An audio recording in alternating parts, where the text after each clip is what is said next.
हरिओम। केनोपनिषद। यह उपनिषद सामवेद के तलवक्कार ब्राह्मण के अंतर्गत है। तलवक्कार को जैमिनी उपनिषद भी कहते हैं। तलवक्कार ब्राह्मण के अस्तित्व के संबंध में कुछ पाश्चात्य विद्वानों को संदेह हो गया था, परंतु डॉक्टर वर्नेल को कहीं से एक प्राचीन कृति मिल गई। तब से वह संदेह जाता रहा। इस उपनिषद में सबसे पहले केन शब्द का आया है, इसी से इसका केनोपनिषद नाम पड़ गया।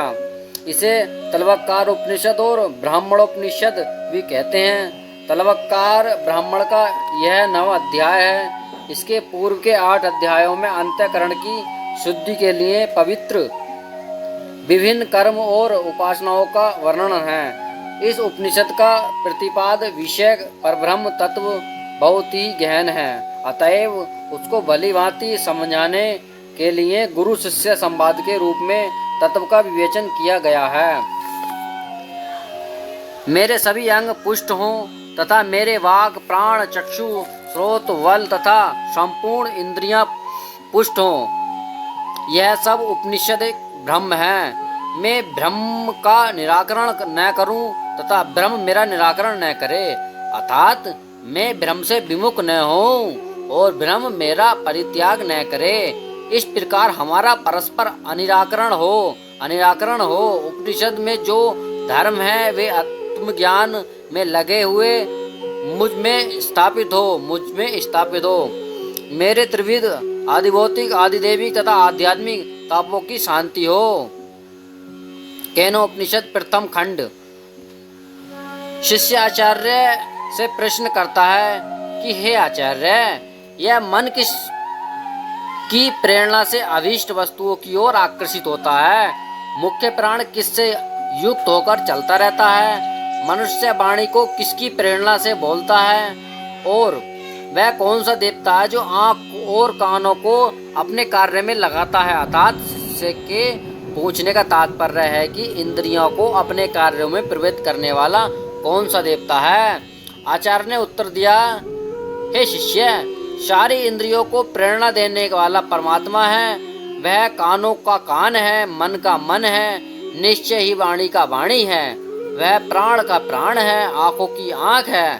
धीर पुरुष ऐसा जानकर इस लोक से मरकर अमृत अर्थात मुक्त हो जाते हैं। अब उस ब्रह्म का वर्णन करते हैं। वहाँ उस ब्रह्म तक न आंखें पहुँचती हैं, न वाणी पहुँचती है, न मन पहुँचता है। अतः जिस प्रकार उसका इस ब्रह्म का उपदेश करना चाहिए वह न हम जानते हैं और न ही यह समझते हैं कि इस दशा में किस प्रकार कोई इसका उपदेश करे, क्योंकि वह ब्रह्म जानने योग्य विषय से भिन्न है तथा अज्ञात से भी परे है। ऐसा हमने अपने पूर्वजों से सुना है। जो ब्रह्मवाणी द्वारा प्रकाशित नहीं हो सकता, अपितु जिसकी शक्ति से वाणी बोलती है, उसी को तुम्हें ब्रह्म समझना चाहिए। तर्क द्वारा जिसे सिद्ध किया जाता है अथवा जिसकी उपासना की जाती है वह ब्रह्म नहीं है, क्योंकि तर्क की शक्ति तो चक्षु और बुद्धि तक सीमित है। जो वस्तु बुद्धि की समझ से भी परे है वहाँ तर्क क्या करेगा? वाणी प्रत्येक दृश्य और परिच्छिन्न वस्तुओं का वर्णन कर सकती है, परंतु ब्रह्म न परिचित है और न साकार है, फिर वाणी किसका निर्देश करे? इसलिए ब्रह्म वही है जिसने वाणी की रचना की है, किंतु वाणी उसे कह नहीं सकती। क्या मन से उसका मनन किया जा सकता है? उत्तर नहीं। जो ब्रह्म मन से मनन नहीं करता और न जिसको मन से जाना जा सकता है, किंतु जिसकी शक्ति से मन मनन संकल्प विकल्प करता है, तुम उसी को ब्रह्म समझो। जो समझते हैं कि मन की कल्पना से हमने उस ब्रह्म को पूर्ण ज्ञान प्राप्त कर लिया, सो वह ब्रह्म नहीं है, किंतु परिसीमित मन अपरिमित और अनंत गुणों वाले ब्रह्म का ज्ञान कैसे प्राप्त कर सकता है? जिस ब्रह्म को आंखों से नहीं देखा जा सकता, किंतु जिसकी सहायता से नेत्र देखते हैं, उसी को तुम ब्रह्म जानो। जिस साकार की उपासना की जाती है वह ब्रह्म नहीं है। तात्पर्य यह है कि ईश्वर निराकार है, शरीर रहित है, निरिंद्रिय है जिसकी वह नेत्र से दिखाई नहीं देता है, जो कानों से सुनाई नहीं देता, किंतु जिसकी शक्ति से कान सुनते हैं, अर्थात जिसने कानों को सुनने की शक्ति दी है, उसी को तुम ब्रह्म समझो। शब्द मात्र से जिसकी उपासना की जाती है, वह ब्रह्म नहीं है। जो ब्रह्म श्वास लेकर नहीं जीता, किंतु जिसकी शक्ति से श्वास आता है, और तुम उसी को ब्रह्म समझो। प्राणोपासक जिसको ब्रह्म समझते हैं, वह ब्रह्म नहीं है। प्रथम खंड समाप्त। द्वितीय खंड है। आचार्य शिष्य से कहते हैं, हे शिष्य, यदि तुम ऐसा मानते हो कि मैं ब्रह्म को अच्छी तरह जानता हूँ, तो निश्चय ही तुम ब्रह्म का अल्प स्वरूप ही जानते हो, और जो रूप विद्वान जनों को, देवताओं को भी विविध है, वह भी अल्प स्वरूप ही है। अतः तुम्हें इसका सदैव मनन करना चाहिए, तभी ब्रह्म का पूर्ण स्वरूप जाना जाएगा। आचार्य का अर्थ यह है कि अनंत ब्रह्म को ज्ञान का अभिमान करना मूर्खता का काम है। मनुष्य की अल्प बुद्धि में वह कभी नहीं आ सकता। जो यह अभिमान करता है कि मैं सब कुछ जानता हूँ, वह बहुत ही कम जानते हैं। इसलिए ब्रह्म स्वरूप को जानने की इच्छा रखने वाले मनुष्य को सदैव श्रद्धा पूर्वक उसी की मीमांसा करनी चाहिए, अभिमान नहीं करना चाहिए। आचार्य के कथन को सुनकर शिष्य ने कहा, हे आचार्य, मैं यह नहीं मानता कि मैं ब्रह्म को स्वरूप को भली प्रकार जानता हूँ, और न मैं ये मानता हूँ कि नहीं जानता, किंतु जानता हूँ। हम में से जो भी उसको जानता है, वह यही समझता है कि मैं उसको यद्यपि नहीं जानता, तथापि जानता हूँ। जो मनुष्य समझता है कि मैं ब्रह्म को नहीं जानता हूँ, वह उसको जानता है। जो मनुष्य यह समझता है कि मैं जानता हूँ, वह वस्तुतः उसे नहीं जानता। ज्ञानियों से भी वह अज्ञात है, और न जानने वाले उसे जानते हैं। अर्थात जो मनुष्य श्रवण, मनन और निधिध्यासन द्वारा उसके साक्षात दर्शन करने की चेष्टा करते हैं, वे ही उसे जान पाते हैं। अर्थात ज्ञान का अभिमान करने वाले उसे कभी नहीं जान सकते। प्रतिबोध अर्थात बार बार जानने और मनन करने से वह ब्रह्म जाना जाता है, और ऐसा मनुष्य अमृत अर्थात मोक्ष को प्राप्त कर लेता है। मनुष्य अपनी आत्मा से बल प्राप्त करता है, और ब्रह्म विद्या से ब्रह्म को प्राप्त करता है। यदि इसी जन्म में ब्रह्म को जान लिया जाए, तो सत्य अर्थात जीवन सफल हो गया। यदि न जाना, तो बड़ी भारी हानि हुई, क्योंकि क्या पता फिर यह जन्म मिले या ना मिले। धीर पुरुष संसार के प्रत्येक कण कण में प्रभु की सत्ता को देखकर इस लोक से मरने के अनंतर अक्षय सुख अमृत को प्राप्त होते हैं। द्वितीय खंड समाप्त। तृतीय खंड। निश्चय ही ब्रह्म ने देवताओं के लिए विजय प्राप्त की। उस ब्रह्म की विजय में देवता महिमा युक्त हुए, अर्थात देवताओं को गौरव प्राप्त हुआ। उन देवों ने यह विचार किया कि यह विजय हमारी ही, तथा यह विजय केवल हमारी ही महिमा से प्राप्त हुई है।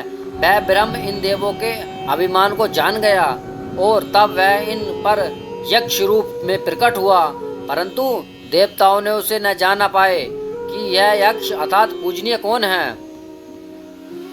अर्थात परमात्मा ने अग्नि, वायु, जल, पृथ्वी, आकाश पंचभूतों में सृष्टि की रचना कर अग्नि आदि देवों में शक्ति स्थापित की, परंतु देवों ने समझा कि यह जगत की रचना हमारी ही महिमा है, हमसे भिन्न कोई अन्य ईश्वर नहीं है। तब ब्रह्म स्वयं यक्ष रूप में देवताओं के समक्ष प्रकट हुए, परंतु देवता उनको पहचान नहीं पाए।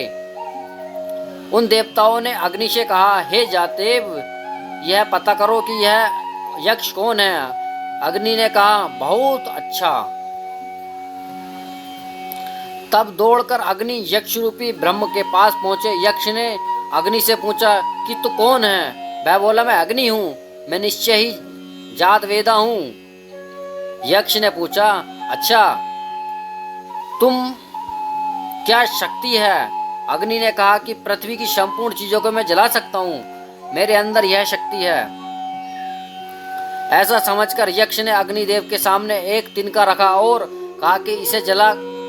अग्निदेव पूरे वेग से उसको पास गए, परंतु अपनी सारी शक्ति लगाकर भी उसको न जला सके, और वहीं पर लौटकर देवताओं के समक्ष बोले कि मैं इसको न जान सका कि यह यक्ष कौन है। देवता तब वायुदेव से बोले कि हे वायु, तुम जाकर देखो कि यह यक्ष कौन है। वायु ने कहा, बहुत अच्छा।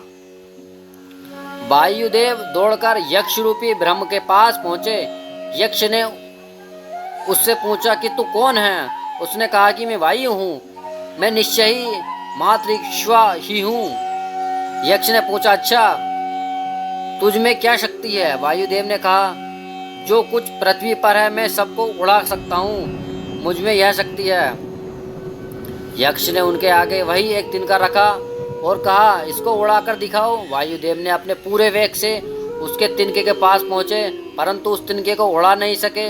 तब वह अपने वहीं लौट पड़े और देवताओं से बोले कि मैं इसको नहीं जान सका, और यह यक्ष है।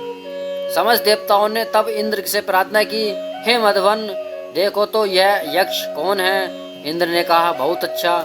वह दौड़कर उस यक्ष रूपी ब्रह्म के पास गए, परंतु वह इंद्र के सामने से अंतर्ध्यान हो गए। तभी इंद्र उसी आकाश में अति शोभाशाली सुवर्ण से भूषिता उमा नाम पार्वती रूपणी ब्रह्म विद्या स्त्री के से मिले और उससे पूछा कि यह यक्ष कौन है। आशय यह है कि स्थूल इंद्रियों कभी ब्रह्म को प्राप्त कर ही नहीं सकती, किंतु आत्मा भी बिना सूक्ष्म बुद्धि की सहायता से उस अविनाशी प्रभु को प्राप्त नहीं कर सकती। इससे यह भी विदित होता है कि तत्वों से प्रधान अग्नि और वायु तत्व भी उसी परमपिता परम रूप परमात्मा के सामर्थ्य शक्ति प्राप्त करते हैं, अन्यथा स्वयं इनमें एक तिनके को जलाने और उड़ाने में तक सामर्थ्य नहीं है। तृतीय खंड समाप्त। चतुर्थ खंड। वह ब्रह्म विद्या देवी उमा इंद्र से बोली, यह ब्रह्म है और ब्रह्म ही इस विजय में ही तुम महिमा युक्त बने हो, अतः देवताओं ने केवल उन्हीं की शक्ति से महिमा प्राप्त की है। उमा के इस कथन से ही इंद्र ने जाना कि यही ब्रह्म है। अग्नि, वायु तथा इंद्र समस्त देवताओं से अग्रणीय है, क्योंकि इन देवताओं ने ही सर्वप्रथम ब्रह्म की समीप स्थिति प्राप्त किया और उन्होंने ही सबसे पहले यह ब्रह्म है ऐसा जाना था। यहाँ उपनिषद में दो पक्ष प्रकट किए, एक आध्यात्मिक और दूसरा आदिदेविक। आध्यात्मिक पक्ष में तो इंद्रिय और आत्मा का ग्रहण होता है और अधिदेवत में अग्नि, वायु और सूर्य का ग्रहण होता है। आशय यह है कि आंखों से भगवान की विभूति देखकर और कानों से सुनकर ही आत्मा को भगवान का ज्ञान होता है। इसी तरह नास्तिक जन भी अग्नि, वायु और सूर्य के सामर्थ्य को देखकर ही परमात्मा के अस्तित्व का ज्ञान प्राप्त करते हैं। ये ही तत्वदेव नाम से ग्रहण किए जाते हैं। इसलिए समस्त देवताओं में इंद्र ही सबसे बढ़कर, क्योंकि उन्हीं ने ब्रह्म की समीप प्राप्त कर सर्वप्रथम ब्रह्म विद्या रूपी उमा से ब्रह्म के विषय में जाना। आध्यात्मिक पक्ष में इंद्रियों में आत्मा ही सबसे बड़ा देव है, क्योंकि इसी में बुद्धि के द्वारा सबसे पहले ब्रह्म स्वरूप के साक्षात्कार किया। अधिदेवत पक्ष में सूर्य ही सब भौतिक देवों में बड़ा देव है, क्योंकि मनुष्य की सारी बुद्धि उसको न जानकर अंत में यही विचार करती है कि इसका रचयिता अवश्य कोई अनंत शक्तिमय प्रभु है। देवों में ब्रह्म का चिन्ह ऐसा ही चमकता है जैसे बिजली का चमकना और आँखों का झपकना, अर्थात जैसे बिजली या आँख बहुत कम समय के लिए चमकती या झपकती हैं, उसी प्रकार इंद्रियां भी ब्रह्म का साक्षात्कार बहुत कम कर सकती हैं। ब्रह्म का ज्ञान तो केवल सूक्ष्म बुद्धि द्वारा ही प्राप्त हो सकता है। यही अधिदेवत पक्ष है। अध्यात्म पक्ष यह है कि यह मन जो चलता हुआ सा कहा जाता है वही ब्रह्म है। इसलिए मन से बार बार लगातार उसी ब्रह्म का स्मरण करना चाहिए और उसी का संकल्प करना चाहिए। निश्चय ही ब्रह्म भजनीय है, इसलिए सेवनीय ब्रह्म की ही उपासना करनी चाहिए। जो मनुष्य ब्रह्म को इस प्रकार जानकर उसकी आराधना करता है, उसको सभी प्राणी चाहते हैं और प्यार करते हैं। आचार्य कहते हैं कि हे शिष्य, तुमने जो उपनिषद पूछी थी, जो हमने उपनिषद कह दी, अब हम तुम्हें ब्रह्म संबंधिनी उपनिषद का व्याख्यान करेंगे। उपनिषद का अर्थ है कि जिसमें ब्रह्म की समीपता प्राप्त हो। ब्रह्म की समीपता प्राप्त करने के लिए तप, सहनशीलता, दम, इंद्रियों का संयम तथा मन का वशीकरण, कर्म, वैदिक कर्मानुष्ठान नहीं, यही उसकी प्रतिष्ठा है। वेद उसके सारे अंग हैं और सत्य उसका स्थान है। जो मनुष्य निश्चयपूर्वक इस ब्रह्म विद्या को इस प्रकार जानता है, वह पाप को दूर करके चिरकाल तक स्वर्गलोक में प्रतिष्ठित होता है अर्थात चिरकाल तक ब्रह्म आनंद का उपभोग करता है। यही सर्वश्रेष्ठ स्वर्गलोक है। चतुर्थ खंड समाप्त होता है और केनोपनिषद समाप्त।